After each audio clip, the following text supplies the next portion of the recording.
विरोध भी मुस्लिम कर रहे हैं इसका कि भैया क्यों इतनी सिक्योरिटी लगा दी, ऐसी क्या आशंका है? यहाँ पर अगर आप सोशल मीडिया उठा के देखें, ट्विटर उठा के देखें, तो वहाँ पर बहुत से कट्टरपंथी जो है वो सोशल मीडिया पे वो भाजपा का IT सेल बैठा हुआ है ना। तो वो तो गणेशोत्सव पर जो पत्थर फेंके गए थे वो किसने फेंके थे?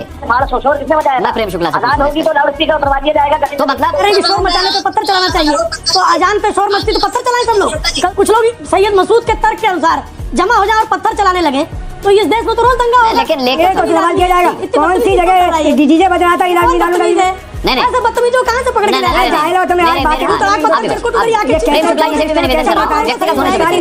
आतंकवादी कहाँ मर गया, क्या लेन देन उसका भारत से, जो भारत की रक्षा करने के लिए प्राणों का बलिदान देते हैं। नमस्कार दोस्तों, स्वागत है आपका। आप देख रहे हैं द बात डिबेट। दोस्तों आज की डिबेट होने वाली है बीजेपी के प्रवक्ता प्रेम शुक्ला, इस्लामिक स्कॉलर हाजी खान और ओवैसी के प्रवक्ता रंगरेज के बीच में। दोस्तों आतंकी संगठन हिजबुल्लाह के चीफ नसरुल्लाह को इजराइल ने मार गिराया। दोस्तों डिबेट में ओवैसी के प्रवक्ता कह रहा था कि वो हमारा भाई है, वो शहीद हो गए हैं, इसका बहुत दुख है। दोस्तों उसके बाद डिबेट में पहले न्यूज एंकर ने इसको पेला, उसके बाद प्रेम शुक्ला ने हाजी खान को और दोनों को जम के पेला। तो यहाँ तक कि चमचे को चमाट मारने की बात तक कर दी। दोस्तों डिबेट काफी मजेदार होने वाला है। आप लोग से अनुरोध है कि वीडियो को अंत तक देखिएगा। अगर आप लोग अभी तक चैनल को सब्सक्राइब नहीं किया तो चैनल को सब्सक्राइब जरूर से कर लीजिएगा। चलिए दोस्तों मेन वीडियो को स्टार्ट करते हैं।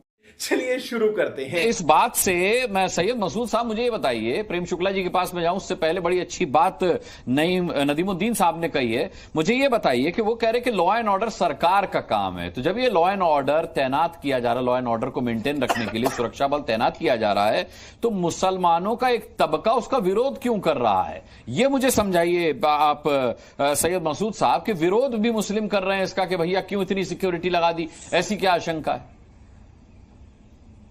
भाई देखिए, ऐसा है कि जब से उत्तर प्रदेश के अंदर योगी जी की सरकार आई है, हाँ, तभी से मुसलमानों के हर त्योहार के ऊपर या जुमे के ऊपर, ईद के ऊपर पूरी तरह से प्रेशर बनाने की कोशिश प्रशासन के द्वारा और शासन के द्वारा करी जाती रही है। कैसे कैसे कैसे? ये हम पिछले 7 सालों में देख रहे हैं। हाँ, और इसमें हमने ये भी देखा है कि चाहे ईद का मामला हो, चाहे कोई मसला हो, अब इजराइल के ऊपर और ईरान के बीच में जंग चल रही है। हाँ। यहाँ पर अगर आप सोशल मीडिया उठा के देखें, ट्विटर उठा के देखें, तो वहाँ पर बहुत से कट्टरपंथी जो हैं, जो भाजपा के लोग हैं, सोशल मीडिया से देश थोड़ा ही चलता है सर। सैयद मसूद साहब, सोशल मीडिया पढ़कर मत आइए ना। सोशल मीडिया क्यों देखकर आ रहे हैं आप? सोशल मीडिया पर तो उपद्रवी लोग रहते हैं, आमतौर पर उनका यही काम रहता है। सोशल मीडिया का रेफरेंस लेकर आएंगे तो फिर कैसे डिबेट करेंगे? सोशल मीडिया पे वो भाजपा का IT सेल बैठा हुआ है ना। हाँ, तो वो तो कांग्रेस का भी IT सेल है, वो तो MIM का भी IT सेल है, वो तो हर राजनीतिक पार्टी का IT सेल है, तो उनका रिवाज है साहब, उसमें क्या करना है? अरे साहब, भाजपा से आपसे कहिए ना कि इस तरीके का प्रोपेगेंडा ना फैलाए। हाँ, क्यों फैला रहे हैं? नहीं तो मुझे एक बात बताइए कि गणेशोत्सव पर जो पत्थर फेंके गए थे वो किसने फेंके थे? गणेश उत्सव पर कान फाड़ शोर किसने मचाया था? अच्छा, कान फाड़ शोर किसने मचाया था? मैं प्रेम शुक्ला से आजाद होगी तो लाउड स्पीकर उतरवा दिया जाएगा। तो मतलब शोर का जवाब आप पत्थर से देंगे? तो मतलब शोर का जवाब आप पत्थर से देंगे, मतलब आप ये कह रहे हैं ना? आपने सीधे स्वीकार कर लिया पत्थरबाजी को, आपने एडमिट कर लिया। वाह भाई वाह, ये मैं आपकी तारीफ करना चाहूंगा सैयद मसूद साहब। ये पहली बार ऑफिशियली आप स्वीकार कर रहे हैं कि गणेशोत्सव पर शोर हुआ इसीलिए पत्थर चले।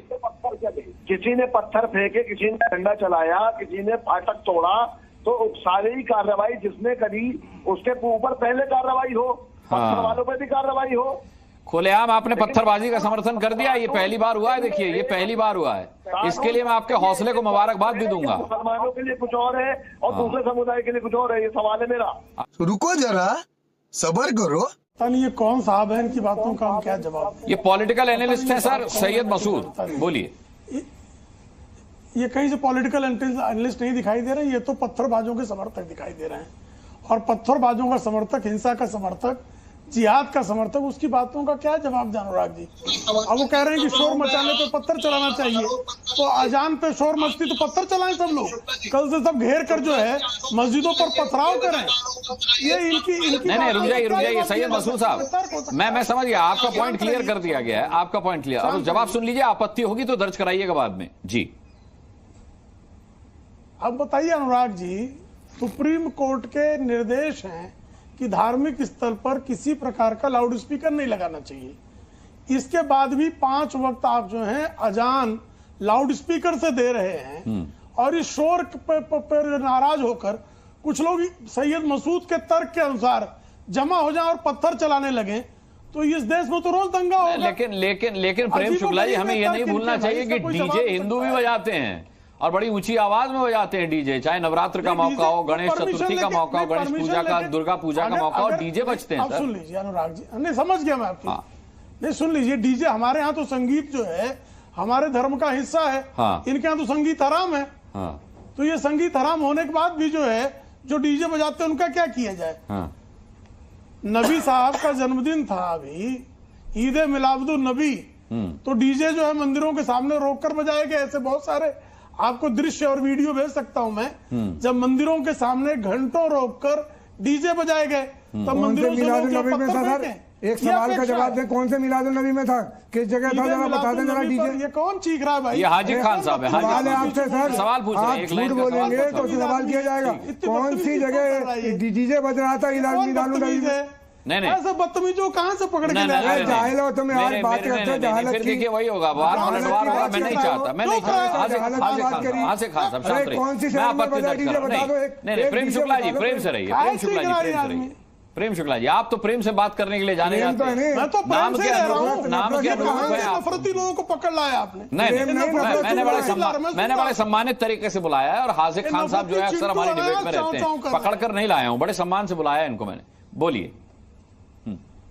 आप पकड़ के लाने लायक ही प्राणी है। नहीं, तुम बहुत बड़े व्यक्तिगत होने से बचिए। हासिक भाई आप भी बचिए। प्रेम शुक्ला जी से भी मैं निवेदन कर रहा हूँ, व्यक्तिगत होने से बचिए। गजब बेइज्जती है। चेरकुट कहीं का नहीं, इस तरीके से नहीं। प्रेम शुक्ला जी, मैं आपसे निवेदन कर रहा हूं हाथ जोड़कर, इस तरीके की शब्द शैली का इस्तेमाल ना करें। निवेदन है, पकड़ के ले आते हैं गटर छाप लोगों को। नहीं, ऐसे नहीं। रावण की औलाद तुम हो। नहीं, इस तरीके रावण की औलाद हो तुम। संस्कार अच्छा देखिए, अब यही होगा। देखिए हासिक खान कम छोड़ेंगे, अब आप वो सुनेंगे तो बोलेंगे। ठीक है, पॉइंट पर आ जाते हैं। प्रेम शुक्ला जी, प्रेम शुक्ला जी पॉइंट पर आ जाते हैं। शुकर कुल कलंक को। ठीक है, प्रेम शुक्ला जी पॉइंट पर आ जाते हैं। शुकर कुल कलंक को इतनी देर से सुन ही रहा था ना मैं तो पॉइंट पर ही हूँ। क्यों चीखने के लिए चाहते भाई? सवाल किया, आप सवाल करेंगे। बोलिए बोलोगे तो। हाँ बोलिए। हाँ, मुझसे सवाल अनुराग जी कर रहे हैं, मैं उसका जवाब दे रहा हूँ। ठीक है, ये शुकर कुल कलंकों को चीखने की क्या? ठीक है, उनकी मैं हासिक भाई आपकी आपत्ति पर सवाल पूछ लूंगा। ये था कि सरकार पर भी सवाल उठाया था मसूद साहब ने, उन्होंने कहा कि पत्थरबाजों का समर्थन जो उन्होंने किया, उन्होंने कहा कि वो उकसावे की कार्रवाई के चलते हुआ, और जो उकसावे की कार्रवाई करते हैं, जो पत्थरबाजों को पत्थर चलाने पर मजबूर करते हैं, उन पर कार्रवाई पहले होनी चाहिए। सरकार कानून नियम व्यवस्था की दृष्टि से मस्जिदों पर सिर्फ चुस्ती कर दे रही है तो उनको बड़ी आपत्ति हो जा रही है। आप कृपा करके मुझे बताइए नानुराग भाई, इतनी बार बम विस्फोट हुए, हजारों हजार निर्दोष लोग मारे गए, कभी आपने सुना कि विरोध के लिए मस्जिदों से स्वर उठे? 12 मार्च 1993, 26 जुलाई, उसी तरह से जो है 9/11, आप ऐसे एक दो नहीं हजारों घटनाएं हैं इस देश में जब जो है एक वर्ग विशेष के लोगों ने, मजहब विशेष के लोगों ने पाकिस्तान के स्पॉन्सरशिप से भारत के निर्दोषों का कत्लेआम किया। कभी आपने सुना कि मस्जिदों से उसके खिलाफ जो है किसी प्रकार की निंदा के स्वर प्रकट हुए हों, उसका विरोध हुआ हो? कश्मीर में का एक हिस्सा पाकिस्तान ने कब्जा कर रखा है, पाकिस्तानी कब्जे वाला जम्मू एवं कश्मीर का हिस्सा है, वहां आए दिन जो है नरसंहार होते हैं। उस पर कभी आपने सुना कि किसी मस्जिद से विरोध का स्वर उठा? हमारे देश के तमाम जवान बलिदान होते हैं। इसी लखनऊ में मनोज पांडे ने बलिदान दिया कारगिल को मुक्त कराने के लिए।